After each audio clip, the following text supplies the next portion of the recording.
En fait, oui, on s'est dit 40 ans, ça se fête.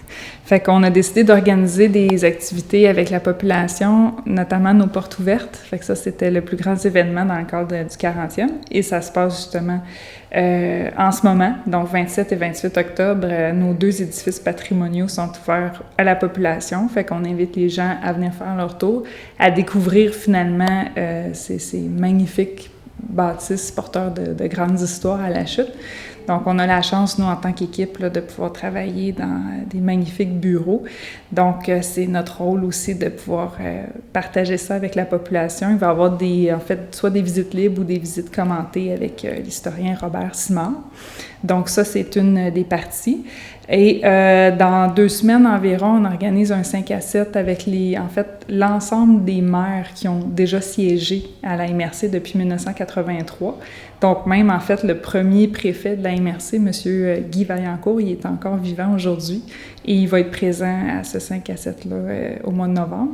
Donc, on a lancé l'invitation. Là, il y a à peu près 75 maires qui ont siégé depuis 1983 à la MRC. Donc, tous ceux qui sont évidemment encore vivants ont été invités, avec les maires aussi actuels qui vont pouvoir avoir l'occasion de se revoir, d'échanger. Il y en a qui n'avaient pas vu non plus l'édifice depuis les restaurations. Donc, ça va être l'occasion pour eux de voir comment est-ce qu'on a réussi à préserver ce patrimoine bâti-là. J'imagine qu'il y a beaucoup de choses qui ont changé en 40 ans. Oui, pas mal tout, en fait. Quand je suis arrivée ici, il y avait 1 personne à temps plein, 2 personnes à temps partiel, puis j'étais la petite nouvelle là, qui sortait de l'école. Puis on m'a engagée pour une période d'1 an comme stagiaire. Puis après ça, on m'a confirmée dans mon poste, puis j'étais encore là, 39 ans plus tard. Mais tout a changé, en fait. Quand tu fais partie d'une si petite équipe, puis que c'est embryonnaire, ça peut pas être autrement là, que de voir l'accomplissement de tout ça. Là. Pour les gens qui ne savent pas nécessairement c'est quoi la MRC, qu'est-ce que c'est et ça fait quoi dans une communauté comme la nôtre? C'est une excellente question. Souvent, les gens, on sait c'est quoi une ville, notre municipalité. Le rôle est beaucoup plus concret, peut-être si on peut dire comme ça. Mais en fait, nous, la MRC, on est un gouvernement de proximité.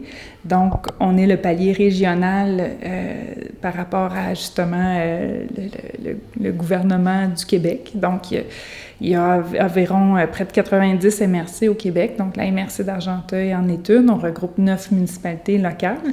Et on est un peu comme, on aime comparer ça avec une coopérative de services. Donc, on a une équipe en place, justement, qui va venir en soutien aux 9 municipalités locales et dans des champs d'activités complètement variées. Ça va de l'aménagement du territoire jusqu'à les technologies de l'information. On a des gens en foresterie aussi, transport adapté collectif, développement économique. On a aussi culture, patrimoine, prévention incendie. Donc, c'est un très large spectre. Puis, on travaille tous là, avec les partenaires et les municipalités locales pour le bien-être de la population. Comment on peut décrire ton travail ici? Très varié. C'est sûr, c'est principalement les finances. Donc, je m'occupe des finances, je m'occupe du budget, je fais les suivis, j'essaie d'être le plus serré possible sur les suivis de chaque projet. Mais il y a aussi beaucoup, tu sais, au moment où j'étais presque toute seule avec pas beaucoup de collègues, on se partage la tâche. Donc, on fait de tout. J'ai travaillé sur la restauration des bâtiments. J'ai été jusqu'à choisir les couleurs des murs, les couleurs des meubles, l'aménagement, tout ça, parce que il n'y avait pas beaucoup de monde. Puis j'avais un directeur général qui a décidé qu'il me faisait confiance, puis qui m'a envoyé. J'étais toute jeune, puis il a fait « Vas-y, t'es capable ». Puis finalement, c'était vraiment le fun. Puis ça a développé des choses que je savais même pas des capacités que j'avais, là. Mais sinon, c'est un peu de tout, là. J'ai beaucoup aidé aussi au début aux ressources humaines parce que c'était... il y avait moins de personnes, fait que j'assurais l'aspect financier des ressources humaines. Puis là, avec le temps, j'ai pu comme... quelqu'un d'autre a pris l'aspect vraiment ressources pour que je garde juste l'aspect financier. Je m'occupe des ventes pour taxes aussi. On en fait plus souvent. On a recommencé à en faire un peu. Mais les gens qui ne payent pas leur compte de taxes, les municipalités demandent à ce qu'ils soient vendus ou en tout cas qu'on fasse des collections. Fait que c'est moi qui est obligée de faire ça. Sinon, j'ai comme plein d'autres projets là, qui tombent dans ma cour. Je pense qu'il s'agit de dire, je pense que je suis capable, puis d'être là, puis les opportunités arrivent. Là. Il y a plusieurs services, notamment un des plus près peut-être de la population, c'est l'évaluation foncière. Donc, l'évaluation des propriétés sur le territoire, c'est la MRC qui gère ce bout-là. On ne s'occupe pas, par contre, de la taxation. Ça, c'est les municipalités qui prennent finalement les valeurs de l'évaluation et ensuite qui les appliquent pour le compte de taxes.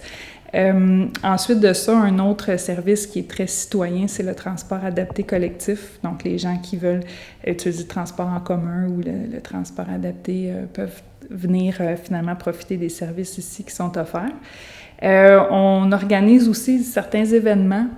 Je pense à la foire de Noël, Saveur-et-Culture d'Argenteuil qui se tient toutes les années à la Polyvalente La Vigne.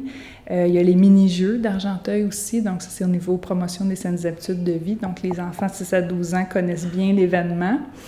Donc c'est varié, là. Je vous ai nommé ceux qui sont peut-être les plus concrets, là, que les gens connaissent le mieux. Vous avez 2 bureaux. Vous avez ici celui qu'on est situé sur la rue Grasse. Vous avez aussi les locaux de l'ancienne gare. Oui. Donc on a 2 édifices. En fait, le premier, ça a été celui-ci sur la rue Grasse, puis au tournant des années 2007 environ, 2008, là, il y a eu un enjeu d'espace aussi. Donc, c'est là que la décision a été prise là, finalement d'acquérir la gare historique, de la restaurer. Et maintenant, on occupe les 2 édifices. On n'est pas loin de 60 employés aujourd'hui qui font partie de l'équipe de la MRC. C'était comment le projet de la gare quand vous deviez la restaurer? Ça devait être un beau projet, un gros projet aussi. C'est un magnifique projet. C'est sorti de nulle part. Là, on arrive, on fait « Hey, on devrait... » Puis une fois que la proposition est faite, là, que le conseil ils disent « Ah oui, OK, on va restaurer la gare. » Là, il faut s'asseoir. Puis on était 2-3 collègues. Là, on s'assoit puis on décide.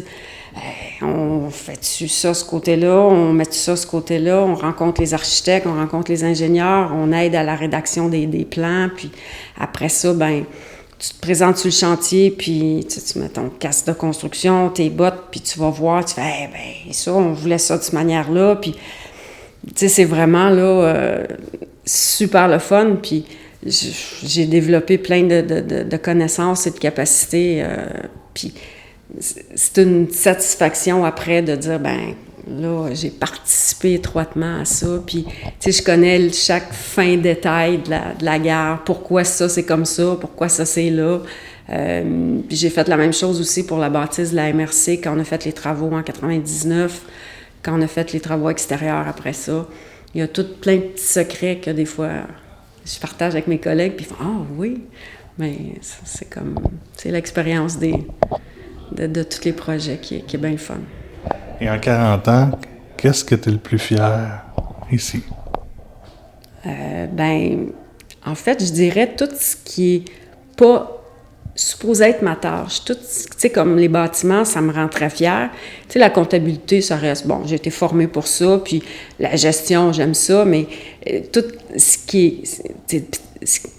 qui arrive là, avec les bâtiments, toutes les tâches que j'ai faites à travers tout ça, d'être capable de travailler avec l'équipe, parce que j'adore l'équipe. C'est sûr que sans l'équipe, je ne serais plus ici, là. Il n'y a pas de fun à travailler sans une équipe. Puis ici, on a vraiment une équipe de feu, là.